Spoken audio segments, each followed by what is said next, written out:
આજે આપણે એક એવા મુદ્દા ઉપર ચર્ચા કરવા જઈ રહ્યા છીએ જે સીધો ખેડૂત, પશુપાલક અને ગામડાની અર્થવ્યવસ્થા સાથે જોડાયેલો છે.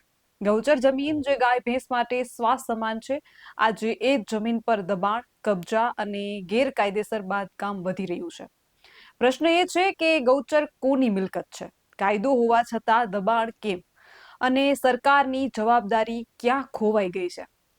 આજની ડિબેટમાં આપણે આ સવાલોની સ્પષ્ટ ચર્ચા કરવાની છે. નમસ્કાર, આપનું સ્વાગત છે BS9 ટીવી ન્યૂઝ ઉપર અને હું છું આપની સાથે કાજલ સુવા.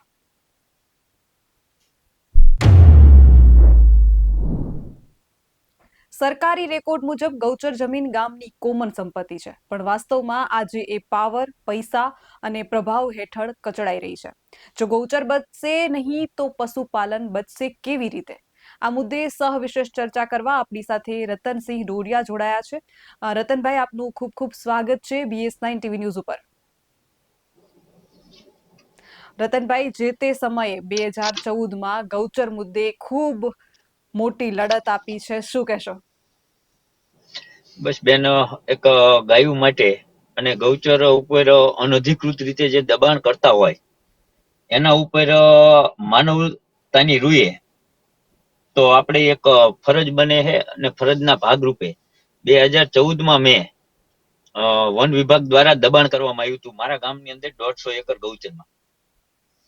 અને એ 150 એકર ગૌચરની અંદર 2014ના ડિસેમ્બર મહિનામાં મેં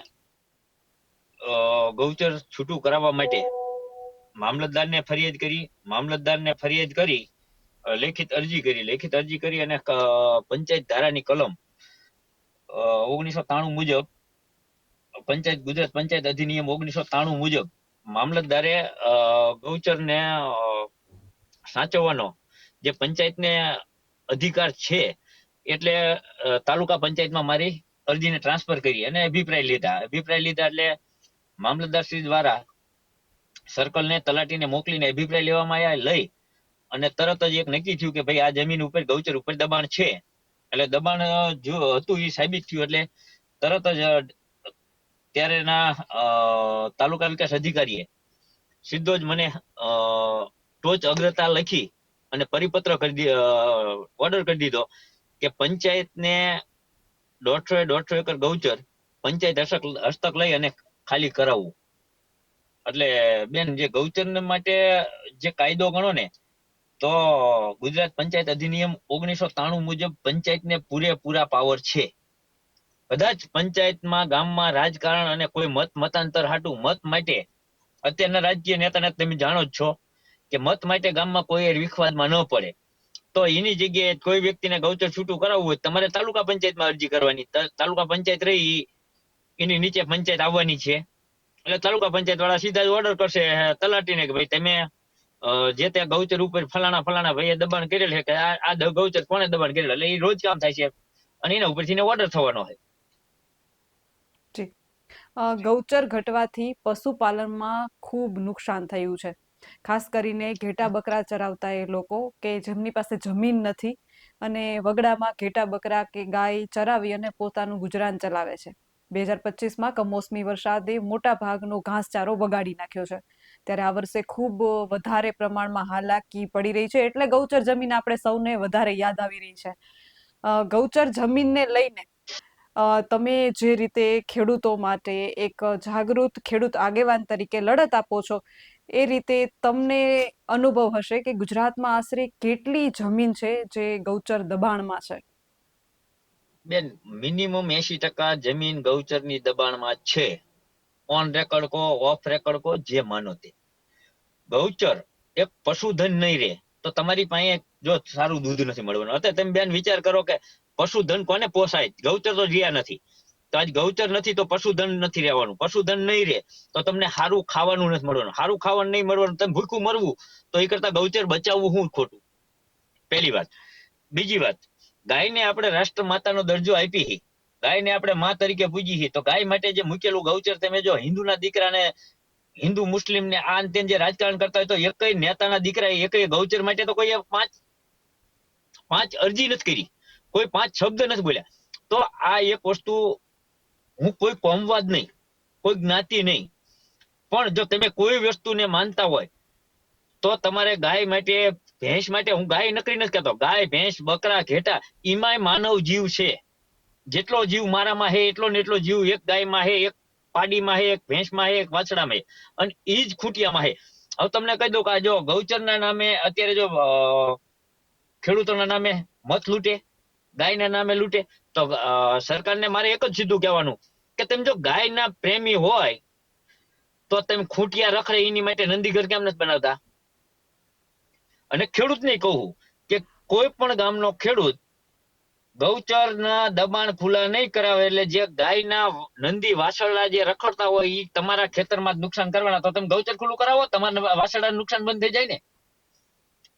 ગૌચર અને ખરાબો જે એવી વસ્તુ છે કે જે તમારું ખુલ્લું હશે તો એની અંદર ચરિયાણમાં ચરી ખાશે તો તમને તો તકલીફ નહીં ને, એમ કહું. જી.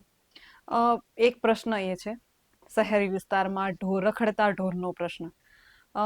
એક એક આપણે સ્વીકારવું પડશે આ વસ્તુ કે ક્યાંક ને ક્યાંક માલધારીઓ પણ ગાયોને દોઈને છોડી દે છે, રસ્તા ઉપર રઝળતી રખડતી મૂકી દે છે. આપણે જ કહીએ છીએ ગાય માતા, અને ગાય માતાને રાષ્ટ્રમાતાનો દરજ્જો અપાવવા માટે કેટલા યુવાનો લડત પણ લડે છે, પરંતુ જાણે કે એનો કોઈ અમલ દેખાતો નથી. શું લાગે છે, શું કારણ છે? બેન, એમાં હું માલધારીનો પક્ષ લઈશ. ખુલ્લું કહું કે કારણ છે કે અત્યારની જે સિચ્યુએશન એવી છે કે શહેરમાં રહેવા માટે મકાન નથી, રહેવા માટે ઢોર હાંચવા માટે નથી, એનો પરિવારનો ગુજરાનજીને માલધારીને, ધારો કે સુરેન્દ્રનગરમાં કોઈ 5 માલધારી હોય તો 5 માલધારીને રહેવા માટે ઢોર બાંધે એટલું માંડ હોય. હવે તમને કહી દઉં કે સરકારે ગૌચર નથી રહેવા દીધા, કઈ રહેવા દીધું નથી, અને ઉદ્યોગપતિને અને મારા જેવા મળતિયા હોય આ દબાણ. તમને કહી દઉં કે નવી જમીન માપણી થઈ ત્યારથી ગૌચર બધા જગ્યાએ દબાણમાં કોક મારા તમારા જેવા ખાતે કરી લીધા, અને જ્યાં મૂક્યા છે કે જે જગ્યાએ માનો સરકારી ટાવર હતા અહીંયા ગૌચર ફિટ કરી દીધા, રોડ કાંઠાના ગૌચર હતા એ બધા લઈ લીધા. બેન, પહેલા તમને કહી દઉં કે પહેલાના જમાનામાં રાજા રજવાડા વખતથી જયારે સરકારમાં તેથી બધા માનવતાને, હિનતા, માનવ ધર્મને માનવા વાળા હતા, તો એ વ્યક્તિએ જેટલા ગૌચર મૂક્યા હારી હારી જગ્યાએ મૂક્યા કે ગૌચર રોડ કાંઠે મૂકો, માર્ગના કાંઠે મૂકો, કાલ ભવિષ્યમાં ઢોરણ ચરવામાં જાય તો કોઈ ખેડૂતને નુકસાન ન કરે. એટલે આ બધું વિચારીને મૂક્યા હતા. પણ આ અત્યારે શું છે કે સારી જગ્યાએ હતા એટલે આમને સ્વાહા. જી. તમે જે 2014માં લડત આપી હતી, લડત આપવી આસાન તો નથી. શું સીધો જવાબ મળી ગયો તો? કેટલી હેરાનગતિ થઈ હતી?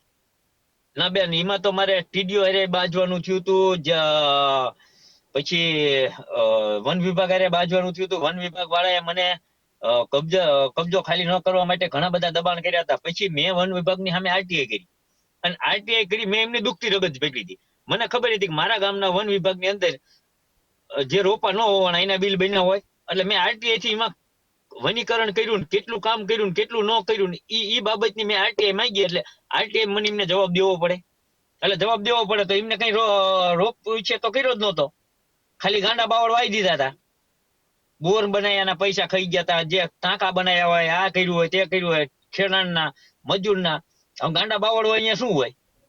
એટલે બેન, ઈ મેં જે આરટીઆઈ કરીને એટલે આરટીઆઈ નો જવાબ ન દેવાના ઓલે એમને સીધી જ મને આરટીઆઈ જવાબ આપી દીધો કે ગૌચર ઉપર મારું દબાણ નથી. હાલમાં ઉભા છે, સમજી ગયા તમે? હાલમાં બાવળ ઉભા, ગાંડા બાવળ ઉભા છે, એમાં ચોકિયાત રાખતા હતા, ચોકિયાતના પગાર ચૂકવાના છે. પણ એમને ખબર પડી કે આ કરવા જતા એમને 50 લાખનો 25 લાખનો જે ભ્રષ્ટાચાર કર્યો એ ખુલ્લો પડશે, એટલે ખુલ્લો ન પડે એ હાટું એમને લખાણમાં મને સીધું લખીને આપી દીધું કે આ ગૌચર ઉપર અમારું કોઈ દબાણ નથી. એટલે નથી, એટલે મેં કીધું, મેં કે હાલો કરો ખાલી. રતનભાઈ, તમે એક શબ્દ વાપર્યો છે, આરટીઆઈ. લગભગ મોટા ભાગના નાગરિકોને આરટીઆઈ શબ્દ વિશે જાણ નથી. આરટીઆઈ શું છે? અમારા માધ્યમથી ખાસ જણાવવું, એક જાગૃત ખેડૂત આગેવાન તરીકે આરટીઆઈ કરી અને આપણે ઘણું બધું કાયદામાં જે ભ્રષ્ટાચાર થઈ રહ્યો છે એને નાથી શકીએ છીએ. આરટીઆઈ શું છે અને કઈ રીતે કરી શકાય? બેન, કોઈ પણ અધિકારી જે આ પોપાબાઈના રાજમાં જે જલસા કરે, અત્યારે અધિકારી રાજ છે, તો આ જે અધિકારીને તમને કહી દઉં તમે પ્રોપર ઈ જ વસ્તુની માંગશો, તમને આરટીઆઈ માં જવાબ ગોળ ગોળ આપી દે. પણ તમારે એટલું ટાર્ગેટ કરવાનો કે ફલાણો અધિકારી, મહેસૂલનો અધિકારી હોય તો તમારી એને મહેસૂલ બાબતની તમારે કામ ભલે બીજું હોય, પણ માગવાની મહેસૂલ બાબતની થોડીક માહિતી માંગવાની, તો જ ઈ તમારી નીચે ચીપટીમાં આવશે ને એને ખોટું કરેલું બહાર પડશે. એટલે આરટીઆઈ એક જે તે વખતે 2005માં બહુ સારામાં સારો કાયદો બનાવવામાં આવ્યો છે કે રાષ્ટ્રના હિતને લગતા સિવાય તમામ ડોક્યુમેન્ટ ઈ આપણને આપવા પડે. એટલે જે આરટીઆઈ માં તમને જવાબ ન આપે એટલે તમારે અપીલમાં વહી જવાનું, અપીલમાં જાઓ અને કદાચ ન આપે તો માહિતી આયોગમાં વહી જવાનું. હું તો તમને 2 મહિના 4 મહિના તકલીફ પડશે, પણ આરટીઆઈ ની અંદર એકો એકના ભાંડા ફૂટશે. એટલે તમારું કામ માટે, તમારો જે હક મેળવવા માટે, તમને અધિકાર મેળવવા માટે એક આરટીઆઈ નો કાયદો એક જ અત્યારે સારો છે. પણ લડવું પડે. જો તમને પહેલી વખત તો જવાબ નથી જ આપવાના. અત્યારે બધા છે એ જાડી ચામડીના થઈ ગયા, ગેંડા કરતા જાડી ચામડી, સમજી ગયા? એટલે ગેંડા કરતા જાડી ચામડીના અધિકારીઓ છે. એટલે તમને પહેલી વખત આરટીઆઈ માં જવાબ નહીં જ આપે, પણ અપીલમાં જવાનું. અપીલમાં જાવ એટલે ક્યાં જવાના? અને અપીલમાં જાવ ત્યારે જવાબ આપવાનો તમને ઓર્ડર કરે તોય સાહેબને કહેવાનું ભાઈ એને દંડ કરો. દંડ કરો એટલે એની સર્વિસ બુકમાં નોંધ થવાની. એટલે સર્વિસ બુકમાં નોંધ થાય ને એનાથી જ આ અધિકારીઓ બીવે. જી.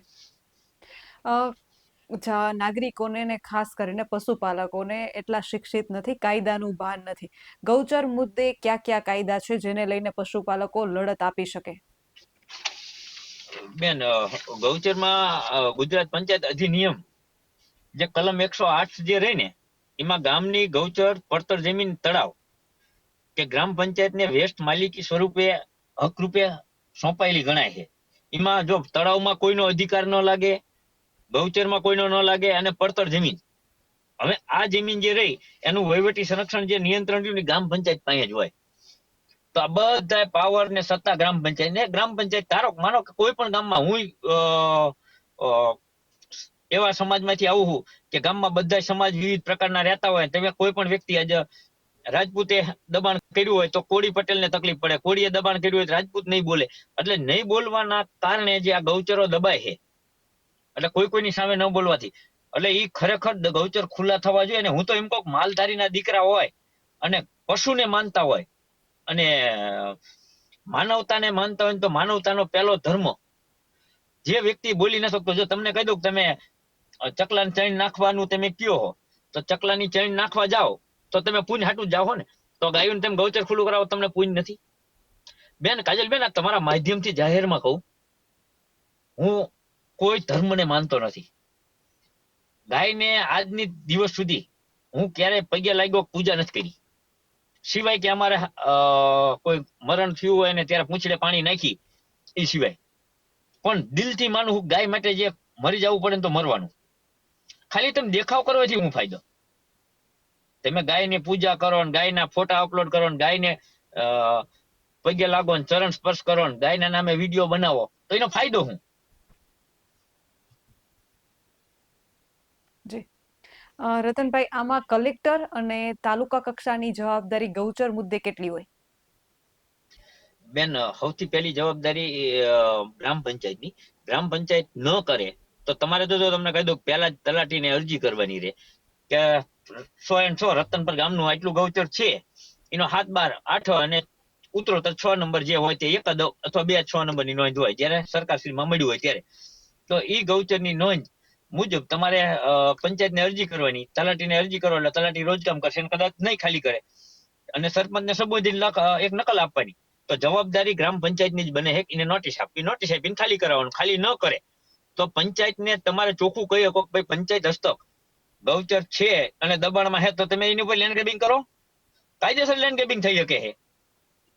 તમારે બીજું કઈ કરવાની જરૂર નથી, આરટીઆઈ માંગવાની જરૂર નથી, કાંઈ જ નથી. તમને ખબર છે કે 100 સર્વે નંબર ગૌચરનું દબાણ છે, તો દબાણ છે તમે પંચાયતને ફોન અરજી આપો, પંચાયતને અરજી આપો એટલે પંચાયતને કાર્યવાહી કરવી પડશે.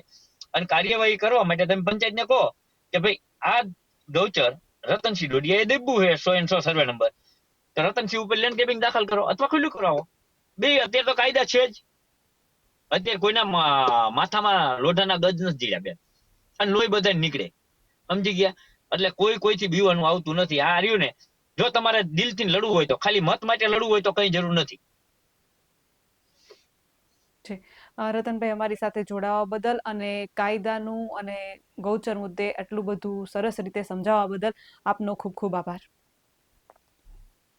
સરકાર કહે છે કે કાયદો છે, ગૌચર મુદ્દે કાયદો છે, અને ખેડૂત કહે છે કે તો પછી ગૌચરની જમીન ક્યાં છે? તો પછી દબાણ કરનારને કોણ બચાવી રહ્યું છે? ગાય રસ્તા પર કેમ છે? શું કારણ છે કે ગૌચર પરનો કબજો હજુ એ જે છે તે મળતિયાઓએ કરેલો છે? આમાં કાયદો છે ક્યાં? ગૌચરને લઈને માત્ર કોઈ એક ગામડાનો કે એક જિલ્લાનો પ્રશ્ન નથી. ગૌચરનો મુદ્દો સમગ્ર ગુજરાત વ્યાપી છે અને મોટા ભાગની ગૌચરની જમીન દબાણમાં જ છે. જે રીતે રતનભાઈએ કહ્યું એ રીતે કે 80%થી વધારે ગૌચરની જમીન દબાણ નીચે છે. હવે આ બધાનું જવાબદાર કોણ? ને ગૌચર જે છે એ કબજામાંથી મુક્ત થઈ અને પશુપાલકોને ગાયોને આ ગૌચરની જમીન મળશે ક્યારે? આ મોટો સવાલ છે. આવા જ વધુ અહેવાલ સાથે મળતા રહીશું. તમે અમારી યુટ્યુબ ચેનલને સબસ્ક્રાઇબ કરવાનું અને અમને ફેસબુક અને ઇન્સ્ટાગ્રામ પર ફોલો કરવાનું ચૂકશો નહીં. બાકી અવનવી અપડેટ મેળવવા માટે આપ જોતા રહો BS9 TV ન્યૂઝ. જય જવાન, જય કિસાન.